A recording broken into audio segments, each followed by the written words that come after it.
Welcome back to the channel. AJ here, and today we're going to be talking about the best platforms for B2B coaches, consultants, service providers to generate new clients. We're going to go over the pros, the cons of these platforms, and how you can implement it in your business by the end of this video. So watch, hang out, be here for a minute. Let's get into it. Okay, so the first channel we want to think about when it comes to B2B consultants and coaches and service providers, and I would say the number one channel for you if you're starting out, or even if you've kind of been around for a little bit, is LinkedIn. Now, the pros of LinkedIn are that LinkedIn is free. That's the first pro. We love free solutions.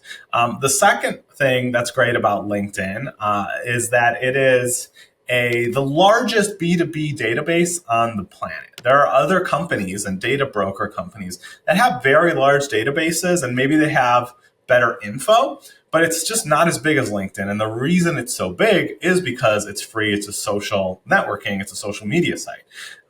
When it comes to using LinkedIn, it's super beneficial because at some time or another, every single business owner created a LinkedIn for some reason, whether it's because they wanted to get clients, whether it's because they wanted to hire, maybe before they were a business owner, they wanted a job. And so they needed to go on LinkedIn to put their resume out there. So there's a lot of pluses to utilizing LinkedIn, and there's a lot of right and wrong ways to do it. But in terms of like the macro as a strategy, I think LinkedIn is really great. Some of the things you might want to pay attention to if you're trying to use it in your business are outreach as a client getting strategy via DMs even is kind of like one of the first things I would strongly advise you use LinkedIn for. LinkedIn is a really great client getting channel. It's our number one client getting channel, and just reaching out to your ideal customer and saying, hey, I have this thing. Are you interested? You'd be shocked the amount of prospective client meetings and clients you will get from just doing that. I think one of the great things about doing outreach on LinkedIn is that LinkedIn, people are kind of going there expecting to do business. And so while some other channels that I'm actually going to even get into in this video, like Instagram or Facebook, like you can use those for generating clients. A lot of those channels, their primary purpose is not business. It's maybe entertainment or fun. And so it can be more off-putting if you're doing like outreach strategies via like Instagram, for instance. The other thing with LinkedIn is you have your outreach, which is like one main strategy. The second thing I would think about with LinkedIn is potentially like content marketing. Now, content marketing, I recommend it hesitantly. And the reason why is not because it doesn't work, but because it really works better as what we call a sales enablement tool. Sales enablement is just like when somebody's heard about your offer and maybe they're like thinking about it, right? They're like, oh, no. Like they're kind of like not fully compelled.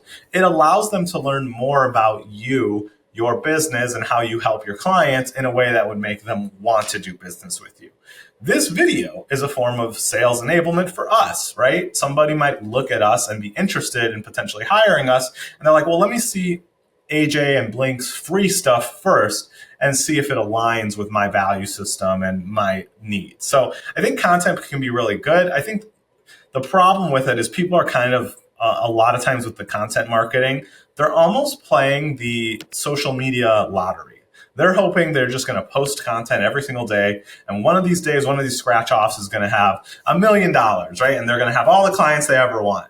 But the challenge with that is that doesn't always happen, even if your stuff is really good or not good. And it's like, how long are you willing to wait and leave it up to hope that you're going to get clients for your business? So I don't want you to like not do content, but I do want you to think about it as part of a strategy and not the strategy. I'll also add here that there are lots of LinkedIn gurus and coaches whose whole business model is to sell you a course.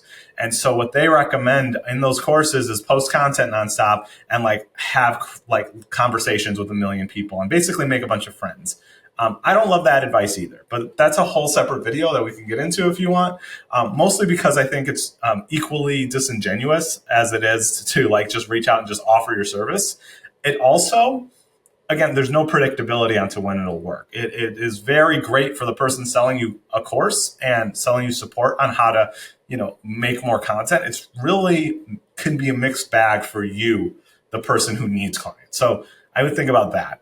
The third thing when it comes to LinkedIn is I would think about paid media or LinkedIn advertising. LinkedIn advertising, while it is typically more expensive than other paid media channels like Meta and YouTube and Google, it is a highly focused audience. If you're somebody who works in B2B services or career coaching or executive search or a marketing agency or a consulting firm, that could be a really good channel for you. That said, paid is in the name. It costs money.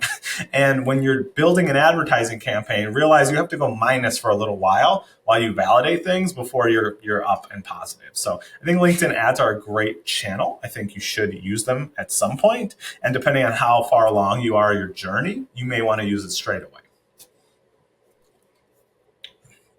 All right, the next strategy or channel you want to think about when it comes to marketing your B2B business would be YouTube. Why? Well, you're already here, but YouTube is a great way to what we call enable potential sales. I think I just talked about it, sales enablement. It allows you to connect with your client in a way that is scalable with your time.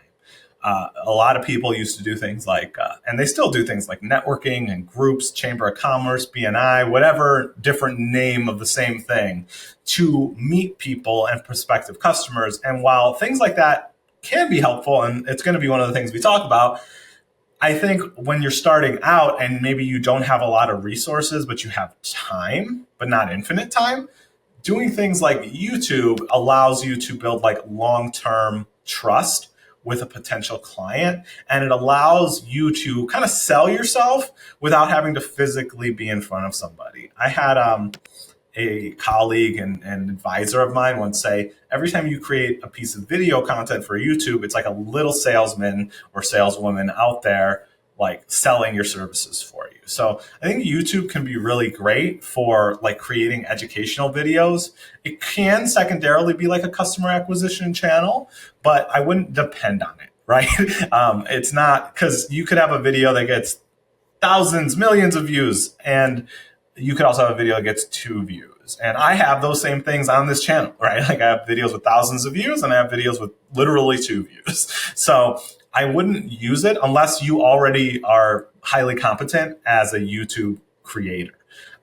So I would certainly use it as a content mechanism and as a way to warm up potential clients. You can feature things like success stories, testimonials, all that stuff. The next thing with YouTube is you can also use paid media. YouTube advertising, which is part of Google advertising, they're all the same company, is a very great, relatively lower cost customer acquisition channel you can use for a small business. I would say YouTube ads and Meta / Facebook ads are some of the most cost-effective ways for small business owners or solo consultants to invest in paid media. Traditionally, things like paid media were radio ads or billboards or TV commercials, and those were super expensive.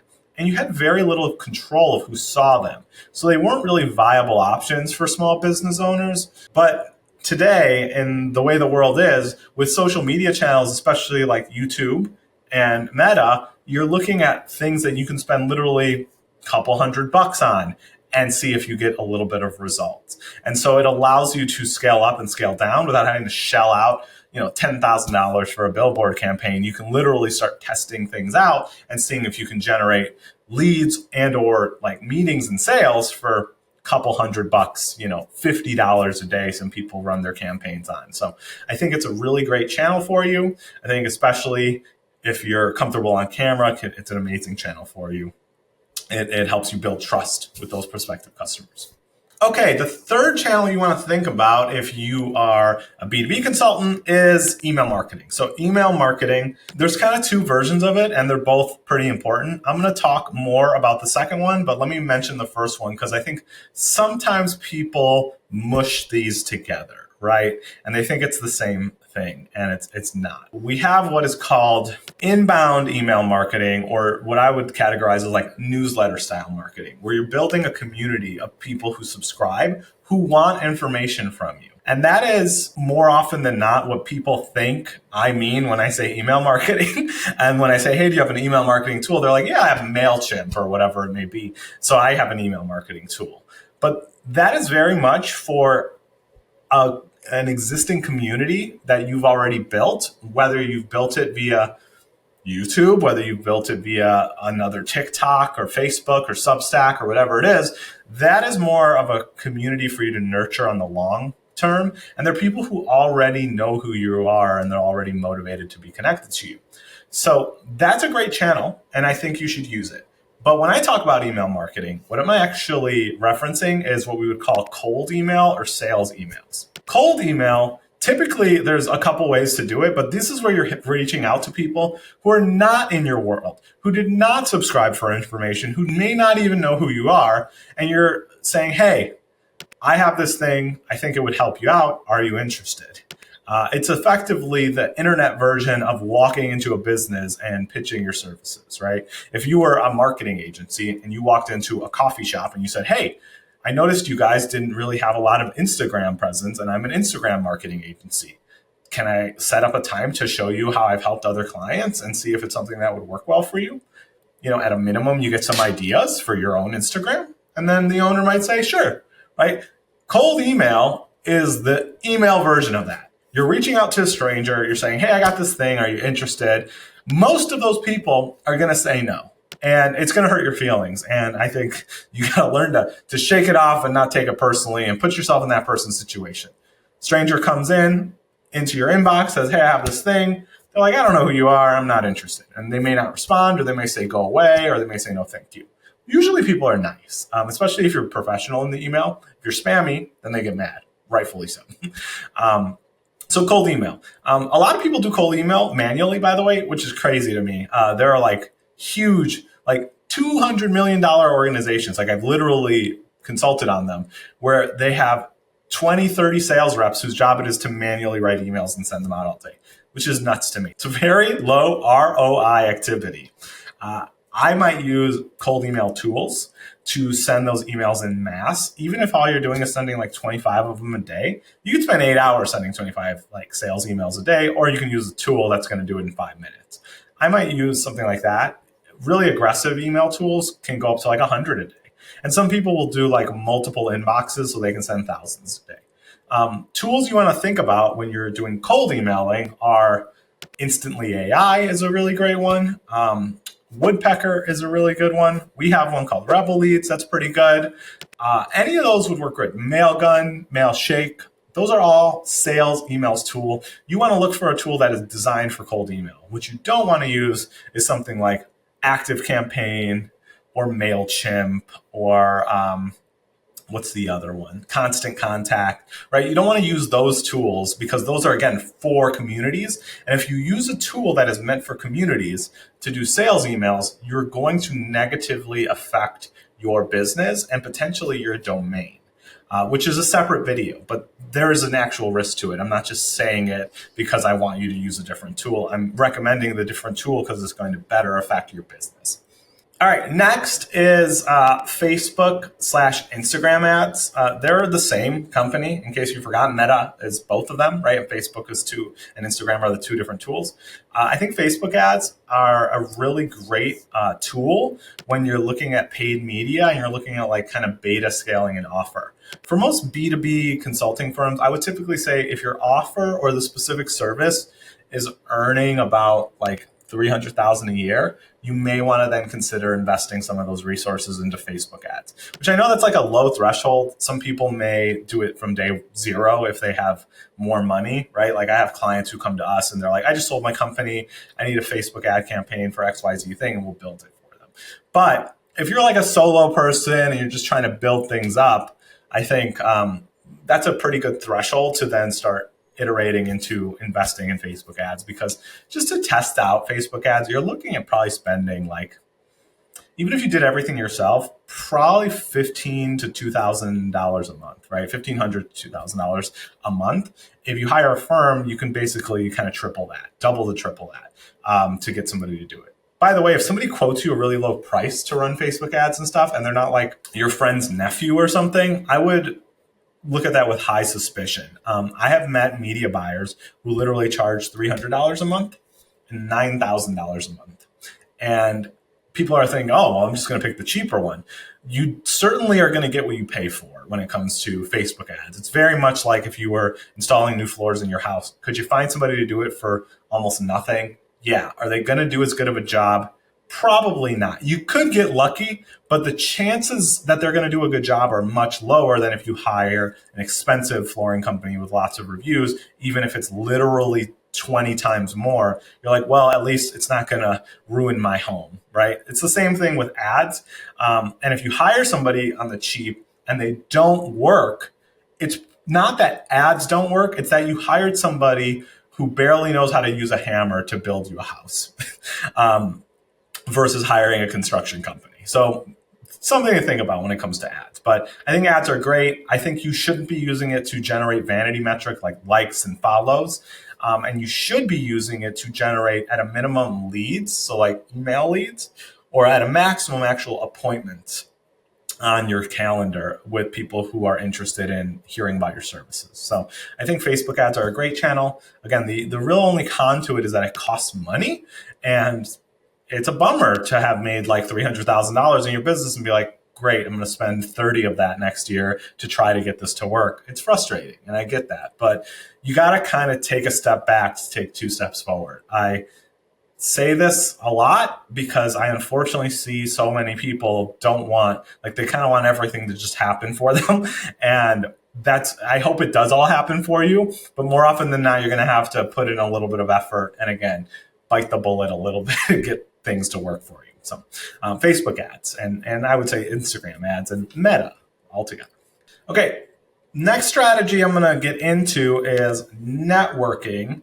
Now, networking has a lot of pros and cons, and you've probably heard it before.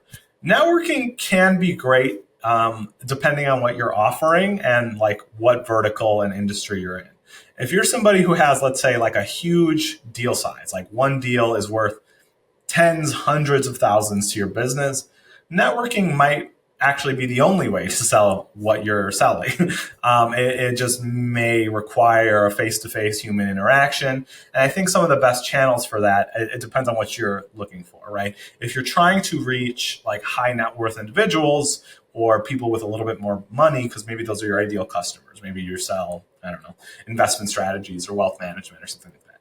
Well, then you're going to have to invest in high-end networking groups. You're not going to find a lot of millionaires hanging out at a chamber of commerce. By the way, that's not to say you won't find them. They will be there sometimes, but it's just a lower percentage, right? Versus a paid mastermind that costs $50,000 a year just to be in it, which is effectively a paid networking group, or a country club, right? Which again costs that much money, and there's kind of a barrier to entry. So if you're trying to get in with people who are earning more money, and those are your ideal clients, those are the places I would strongly recommend you go. Even in like other areas of your life. And I know that sounds like crazy or potentially cringe, but going to a fancy gym may be worth it just for the networking opportunities. I used to go to a fancy gym that was like $200 a month for a membership, or maybe more for me and my wife. And the main reason I went is because it was literally across the street from my house. Yes, it was nice. Yes, it had all the stuff. But the main reason I went was because it was close. And I was like, well, if it's close, I'm going to go way more often. So, should I go to the gym that's $50 a month, but I have to drive to, and I know I'm going to be less likely to go if I'm not motivated? Or should I spend a little bit more on this gym, has all the stuff I want, and I literally, it's sometimes it's closer to walk to the gym than it is to walk to the other side of my home. Right? So that is why I did it. One of the benefits I noticed about it that I didn't plan on is I started building a network of really cool people, of like high earning people, of a lot of business owners. There were some professional athletes who would go there. There were doctors who owned like multiple practices. And those connections just happened organically. Like I would just be waiting for a piece of equipment and I'd be like, well, what's your name? And you kind of get on the same schedule with people and you meet people. So this was something I never planned on doing, but it ended up becoming a networking channel for me and my business. I ended up getting clients from it. So like you could do the same thing, but again, if you're working with these higher income people, you got to go to higher income places. If your ideal client is not a high income person, let's say they're a lower income business or a small business, then maybe you could get that client at a chamber of commerce or a BNI meeting or a library or something like that, where they have free to very cheap networking events. But do realize that when you go to the lower end networking events, you're hanging out with people who also typically really need customers, right? Most of you guys are all there because you want customers. And so if there is any potential clients there, everybody's kind of going to be flocking to them, and you will get a weird mixed bag. You'll have people selling oils and selling crystals and doing MLMs and doing like wine of the month clubs and like all sorts of crazy stuff.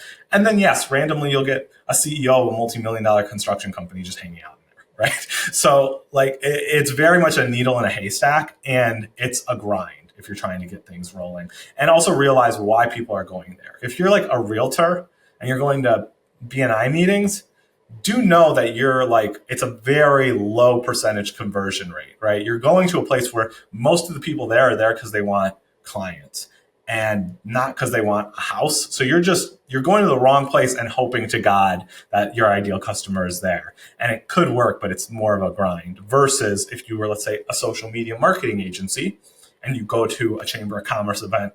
All those people need clients. You sell things that help people get clients. So that might actually be a great place for you to go.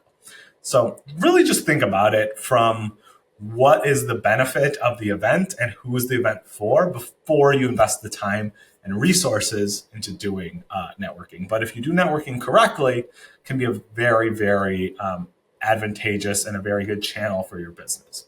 Okay, the next things are kind of, I build out on the networking stuff, which is I'm gonna categorize it as like podcasting as its own category.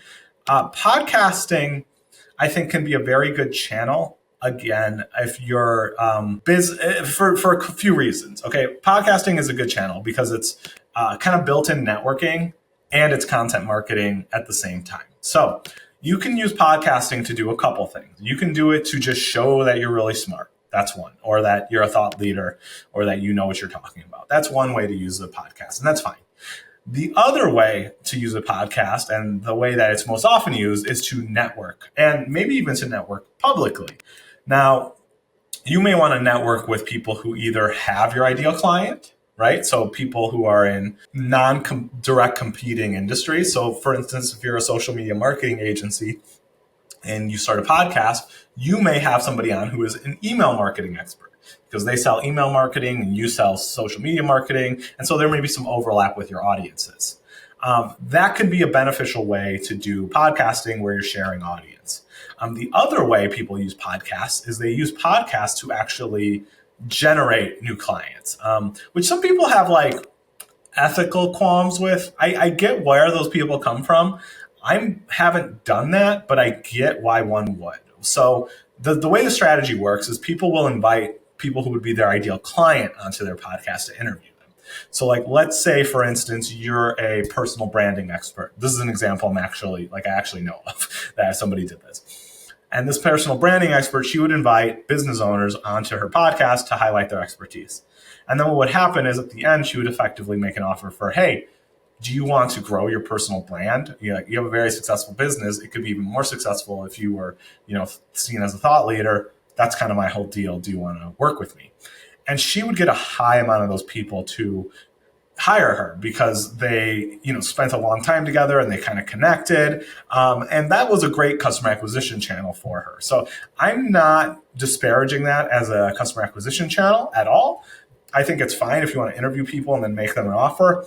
I think if you're only interviewing them to make them an offer, that's a little bit of a challenge. So maybe interview people that you think is actually like you would like to get to know and you think could be valuable for your audience to hear from.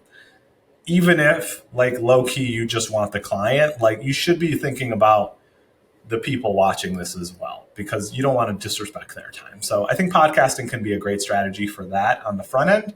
I think also long term, if your business is growing and you want to use it as a way to create a lot of content, I think it's a great channel for utilizing and creating a lot of content, especially content that's easily snippetable and that you can distribute on all channels like TikTok and Facebook and YouTube and things like that. So I think it's really great as a mechanism for creating content as well. All right. And those are some of the most popular, effective strategies that I think you should be thinking about if you are a B2B consultant, coach, or service provider who's looking to get more clients. Did I miss your favorite one? I'm sorry. I didn't mean to hurt your feelings. Let me know which one I should mention in the next video. If you like videos like this, please let me know. Maybe let the algorithm know too by liking. Subscribe if you want more of these. We do them every week or almost every week. And I appreciate you watching this video. I hope you found it valuable. I will see you next week. Have a magical rest of your day.